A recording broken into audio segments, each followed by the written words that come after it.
Welcome back to my YouTube channel. আশা করছি তোমরা সবাই ভালো আছো এবং সুস্থ আছো। তো আজকে আমরা যাচ্ছি ঘুরতে। কোথায়? আমরা যাচ্ছি ঋষিকেশ, হরিদ্বার। তো প্রথমে আমরা ঋষিকেশ যাব, আর ওখান থেকে আমরা যাব হরিদ্বার। তো যথারীতি আমরা টোটোয় উঠে পড়েছি, কারণ আমরা লোকাল ট্রেন ধরে ব্যান্ডেল জাংশন যাব, আর ব্যান্ডেল জাংশনে আমরা উঠব দুন এক্সপ্রেস। তো চলো যাওয়া যাক। যতটুকুনি পেরেছি তোমাদের সাথে শেয়ার করার চেষ্টা করেছি। আশা করছি ভিডিওটা তোমাদের ভালো লাগবে। আর কোনো ইনফরমেশন তোমরা যদি চাও ঋষিকেশ বা হরিদ্বার নিয়ে, তাহলে কমেন্টে অবশ্যই জানিও। তো যেহেতু ছোটো ছোটো করে ক্লিপ নেওয়া, সেই জন্যেই সম্পূর্ণটা হয়তো একটানা নেওয়া সম্ভব হয়নি। তোমরা হয়তো লক্ষ্য করলে আমি ব্যান্ডেল জাংশন স্টেশনটা তোমাদের দেখাচ্ছি। তো এখানে আমরা ওয়েট করছি যে কখন আমাদের ট্রেন আসবে। তো ব্যাগপত্র নিয়ে, ছোট্ট একটা বেবি রয়েছে সঙ্গে, সব নিয়ে বেশ মজাই লাগছিল। মনে হচ্ছিল কখন ট্রেন আসবে, কখন ট্রেন আসবে। তো এখানে যেহেতু হ্যাপির মানে এই ছোট্ট বেবিটার কথা বলছি, তো ও খুবই আর কি বিরক্ত হচ্ছিল, একটু ঘুরতে চাইছিল, সেই জন্য একটু হাঁটাহাঁটি করছিলাম। হ্যাপির বয়স এখন মোটামুটি 17 মাস। তো মোটামুটি একটু বড়ইও, কিন্তু অতটাও বড় নয় এখনও যে সব কিছু বুঝতে পারে। তো এখানে আমরা হাঁটাহাঁটি ঘোরাঘুরি করছি। ট্রেনটা একটু লেট ছিল, তো এখানে 9টা 20-তে ট্রেনটা আসার কথা, কিন্তু ট্রেন একটু লেট থাকায় তো আমাদের একটু টাইম লাগছিল। আর অবশেষে আমরা এই যে একটু আধটু ভিডিও করছি আর ঘোরাঘুরি টাইম পাস করছি। আর আমরা তখন ভাবলাম যে একটু জল নিয়ে নিই, কারণ ট্রেনে তো জল লাগবে, আর জল ক্যারি করে আনাটা সম্ভব হয়নি। সেই জন্যই আমরা স্টেশন থেকে জল কিনে নিলাম। ওই যে মনে হচ্ছে ট্রেন ঢুকছে, হ্যাঁ ওই যে ট্রেনের দূর থেকে আলো দেখেই বুঝেছি ট্রেন আসছে। তো আমাদের দুন এক্সপ্রেস কিন্তু ঢুকে গেছে। ব্যাস, অপেক্ষা শেষ। এবার আমরা ট্রেনে উঠব। একটা জার্নি শুরুর সময় কিন্তু ভীষণ এক্সাইটমেন্ট থাকে। আসার সময়টা একটু মলিন হয়ে যায়, কিন্তু ঘুরতে যাওয়ার সময়টা কিন্তু খুব একটা এক্সাইটমেন্ট হয়। তো আমরা এবার উঠব, আর জিনিসপত্র সব মোটামুটি তোলা হয়ে গেছে। এবার আমাদের ওঠার পালা। ভিতরটা তোমাদের পুরোপুরি ভালো করে হয়তো দেখাতে পারবো না, কারণ আসলে ওভাবে ক্যামেরাটাকে হ্যান্ডেল করাটা একটু বাচ্চাকে নিয়ে সম্ভব হয়নি। তো আমাদের 2 টায়ার এখানে পর্দা দেওয়া ছিল, সেই জন্যে পার্সোনালি আর কি খুব একটা সেফ ফিল হয়, সুবিধা হয় ছোট বাচ্চা নিয়ে। ব্যাস, এরপর একটু টুকটাক ভিডিও করে নিচ্ছি। আর ট্রেন প্রায় ছাড়লো বলে পর্দা থাকা একটা সুবিধা আছে, সেটা হচ্ছে নিজের মতন একটু আলাদাভাবে কমফোর্টেবলভাবে থাকা যায়। আর যথারীতি হ্যাপি দুষ্টুমি শুরু করে দিয়েছে, বাচ্চারা যেটা করে থাকে সচরাচর।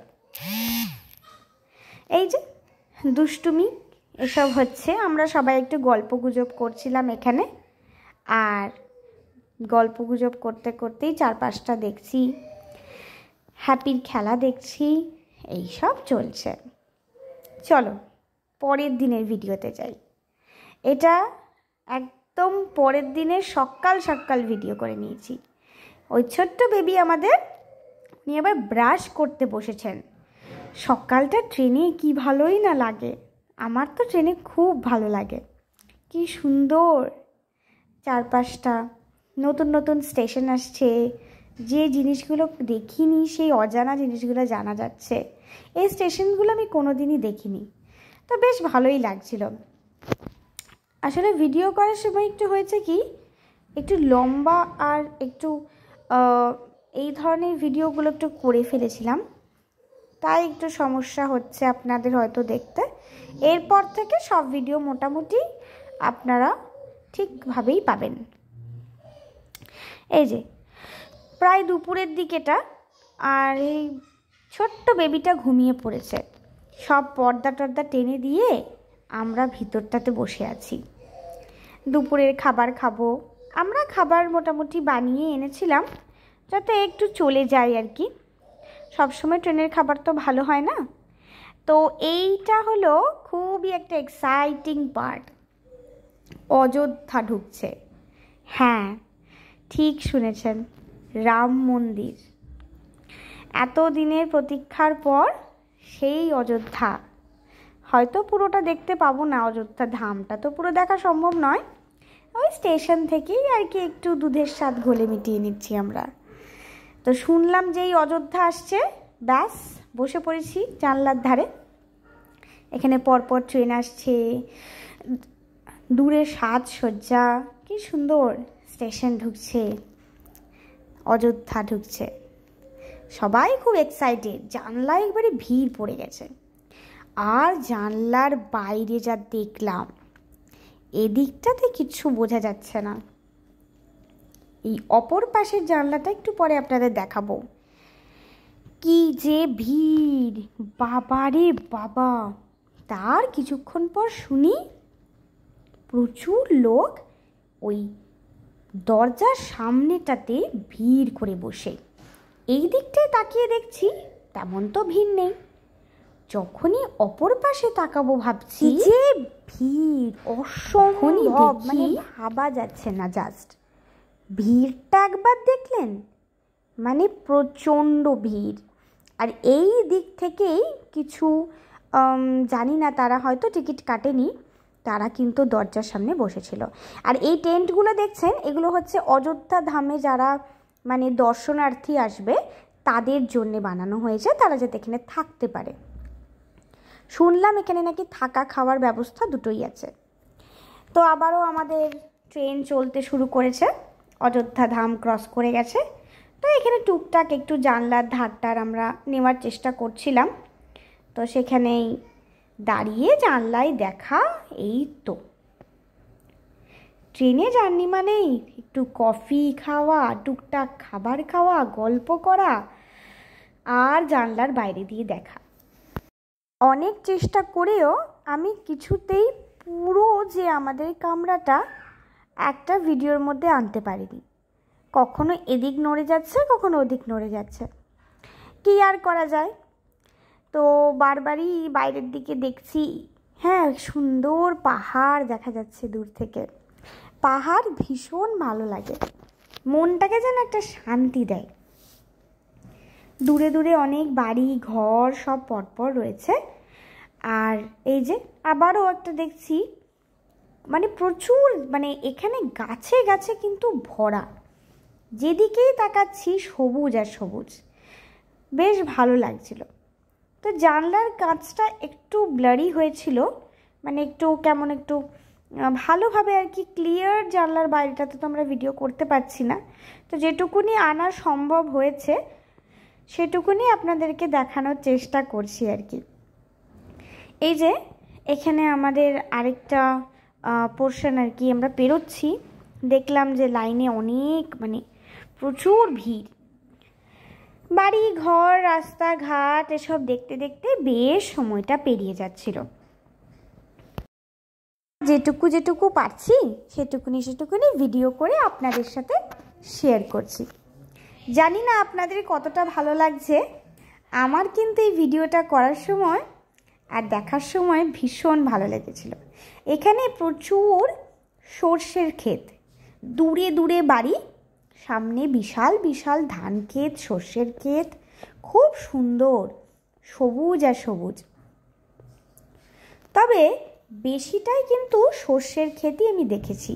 ওই যে দূরে দূরে দেখছেন ছোট্ট ছোট্ট বাড়ি, আর সামনে কিন্তু খালি ক্ষেত আর ক্ষেত, প্রচুর চাষবাস হয় জায়গাগুলোতে।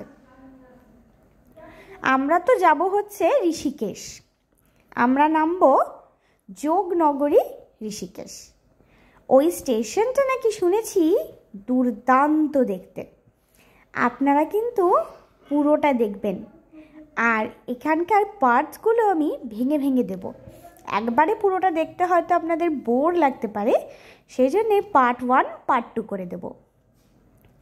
যোগনগরীর ভিডিওটা অবশ্যই পুরোটা দেখবেন। এত সুন্দর রেল স্টেশন ভাবতেই পারবেন না, এয়ারপোর্টকে ফেল করে দেবে। এতটাই সুন্দর ঋষিকেশের এই প্ল্যাটফর্ম, এই স্টেশন। মাঝখানে অনেক স্টেশন পেরোলো, তো সেগুলোরও টুকটাক ভিডিও করলাম, স্মৃতি হিসেবে পরে দেখতে পাবো। তো বেশ ভালো লাগছিল। তো এখানে বেশ একটা সুন্দর হাইওয়ে ছিল, মানে জঙ্গল বা মানে এরকম মাঝখানে গাছের মাঝখানে এত সুন্দর একটা রাস্তা, ভীষণ সুন্দর লাগছিল। গাড়ি যাচ্ছিল, আমরা দূর থেকে দেখছিলাম। ঘুরতে যাওয়ার কিন্তু একটা আলাদা এক্সাইটমেন্ট আছে। বছরে একবার হলেও মনটাকে ভালো করার জন্যে কোথাও একটা যাওয়া উচিত। এতে মনও ভালো থাকে আর পরিবারের সাথে সময়টাও ভালো কেটে যায়। এই যে এইখানে আমরা এই রেল লাইনটার ভিডিও করেছি। রেল লাইনটা আমার বেশ সুন্দর লাগছিল দেখতে, কত পরপর লাইন। আমি তখন ভাবছি এই লাইনগুলো তৈরি করতে কত সময় লেগেছে। অনেক সময় লাগে, অনেক পরিশ্রম লাগে। সত্যি আমরা যে আজকে একদম কোনো সমস্যা ছাড়াই এক জায়গা থেকে আরেক জায়গায় চলে যাচ্ছি, শুধুমাত্র কিন্তু এই পরিশ্রমের ফল। সত্যিই ভাবি আজকে। এই যে আরেকটা নতুন স্টেশন চলে এলো, আমরা ঢুকছি প্রায় আমাদের গন্তব্যে, প্রায় আমরা চলেই এসেছি। গল্প করতে করতে কিন্তু প্রায় পৌঁছেই গেছি আমরা। আর একটু অপেক্ষা, ব্যাস আমরা পৌঁছে যাব ঋষিকেশ, যেটা এতদিন ধরে এত প্ল্যানিং করে আমরা ফাইনালি ঋষিকেশ নামব। আমরা নেমে পড়েছি যোগনগরী ঋষিকেশ। এই রেল স্টেশনটা জানি না ভিডিওতে আপনারা ঠিক কতটা বুঝতে পারছেন, আমি চেষ্টা করেছি দেখানোর। অসাধারণ, এত সুন্দর রেল স্টেশন আমি আগে দেখিনি। এটা না আপনি দেখলে ভাববেন যে এটা এয়ারপোর্টকেও হার মানাচ্ছে, এতটাই সুন্দর, দারুণ দেখতে। আর ফরেনার, প্রচুর ফরেনার। আমরা শুনেছি ঋষিকেশে নাকি প্রচুর ফরেনার ঘুরতে আসে। এখানেই রেল স্টেশনেই যে আমি ফরেনারকে নামতে দেখলাম ট্রেন থেকে, আর ট্রেনেও একজন ছিলেন, কি লম্বা, আমি তো অবাক। ওই যে লেখা রয়েছে দেখলেন। চলুন সামনের দিকে যাই। পুরোটা চেষ্টা করেছি আপনাদেরকে একটু দেখানোর। চোখে দেখা আর ভিডিওতে দেখার মধ্যে একটু পার্থক্য তো থাকেই, কিন্তু নিজের উপলব্ধিটাকে কথার মাধ্যমে আপনাদেরকে বোঝানোর পুরো চেষ্টা করব। এই যে কি যে ভালো লাগছে, কি সুন্দর চারপাশটা। এই যে পরিষ্কার পরিচ্ছন্ন গাছ, গাছে ভরা, আর ততোধিক সুন্দর হচ্ছে সাজানো। এত সুন্দর সাজানো স্টেশন, পরিষ্কার পরিচ্ছন্ন তো ভীষণ, সে তো আর বলতেই হবে না। ভীষণ ভালো লেগেছে আমার এই রেল স্টেশনটা। আমরা এখান থেকেই বেরিয়ে উঠবো এখানকার যে গাড়ি, লোকাল যে গাড়ি, সেই গাড়িতে। এখানে মোটামুটি দরদাম করতেই হয় আপনাদেরকে। আমাদের তো মোটামুটি 300 টাকা বলেছিল, আর এরকমই 300-400 টাকা মতনই নেয়। তো রেল স্টেশনের আমাদের যে বেরোনোর জায়গাটা, এখানটা অনেকটা লম্বা, আমাদের হেঁটে যেতে হয়েছিল। দেখতে দেখতে বেশ ভালোই সময়টা কেটে যাচ্ছে। আমার তো ভীষণ ভালো লেগেছে রেল স্টেশনটা। তো পুরো ভিডিওটা হয়তো আজকে দেখানো আপনাদের সম্ভব হবে না, এটা পার্ট 1। পার্ট 2তে আমরা ঋষিকেশ পৌঁছে আপনাদের